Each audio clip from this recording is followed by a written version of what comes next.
listening to The 5-Minute Scholar from memorywizards.com. Happy New Year, Ben. There's something so hopeful about watching fireworks on New Year's Eve, isn't there? Each explosion feels like a promise of a fresh start, a new beginning.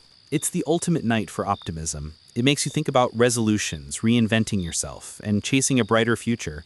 And when you think of literary characters who embody that idea, one name always comes to mind: Jay Gatsby.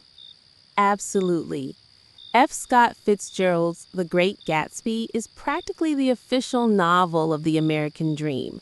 For anyone unfamiliar, it tells the story of the mysterious, fabulously wealthy Jay Gatsby, who throws the most extravagant parties of the Roaring Twenties. His sole motivation is to win back his old love, Daisy Buchanan, who is now married to an old money aristocrat. Gatsby believes he can use his immense wealth to build a perfect future. He's the ultimate symbol of American hope, staring at that green light across the water, believing in the orgastic future. But with New Year's being all about moving forward, it raises a fascinating question about the book, which is our central question tonight. Is The Great Gatsby a book about the future? On the surface, it seems like the answer has to be yes. He's all about creating a new life for himself and a future with Daisy. That's the illusion he projects. But if you look closer, you realize the first and most tragic point. Gatsby's entire colossal ambition isn't to create a new future, it's to erase the last 5 years and repeat the past. What do you mean? He wants to go backward? Precisely. His dream is not to build a new life with Daisy as she is now. It's to rewind the clock to their perfect romance 5 years earlier, before he went to war and she married Tom. The key to his entire character is that famous, desperate line he says to the narrator, Nick Carraway. "Can't repeat the past?" he cried incredulously. "Why, of course you can." He's not a visionary looking forward. He's a man desperately and tragically trying to edit his own history. So his New Year's resolution, so to speak, is to make it 1917 again. That's a doomed project from the start. It also speaks to the idea of the fresh start. Gatsby tries to give himself one, doesn't he? He does, and that's the second key point. The novel is a brutal critique of the idea that you can truly reinvent yourself. Gatsby, born the poor farm boy James Gatz, transforms himself into the wealthy, sophisticated Jay Gatsby.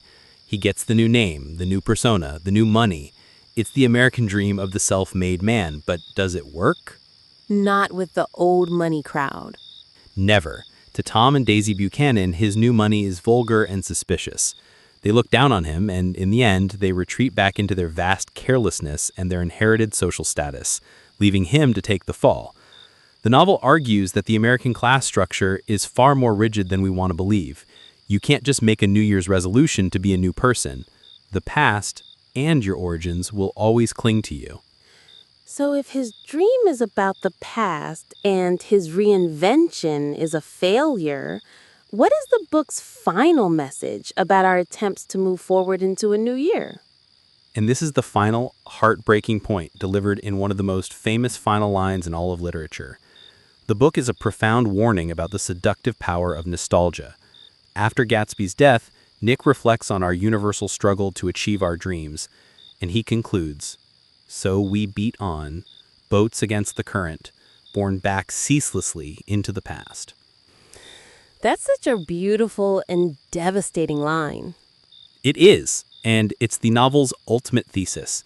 It suggests that all our forward momentum, all our New Year's resolutions, all our plans for a better future, is a constant losing battle against the powerful current of our own history and memory. We think we are racing toward the future, but the past is always pulling us back. It's a deeply poignant and pessimistic message, and a powerful reality check for a night that's all about the promise of a fresh start. A perfect summary, Ben. And for our listeners who want to dive even deeper, you can find the full interactive games, summaries, and activities on memorywizards.com. It's the perfect way to lock in what you've learned. Until next time, stay curious.